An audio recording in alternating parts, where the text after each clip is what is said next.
नमस्कार. अशी नमस्कार.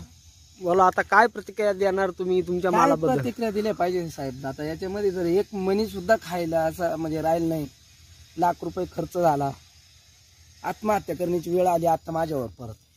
पहिले मागच्या वर्षाला 1 लाख रुपये खर्च आहे, तोच दुकानदाराचं मिटलं नाही. त्याच्यात आता ही परिस्थिती ओढून आली. 2 दिवसापासून पाऊस चालू आहे. हे बघा, तुम्ही स्वतः बघा, एक मनी राहिला नाही. हा कोणी घेणारही नाही आणि कोणाला देता येत नाही. सांगावं काय, रडावं का हसावं तेच कळत नाही आम्हाला. असं वाटतं आता आत्महत्या करायला सरकारनं तर आत्महत्येच ते दिलं पाहिजे असं माझी मनस्थिती.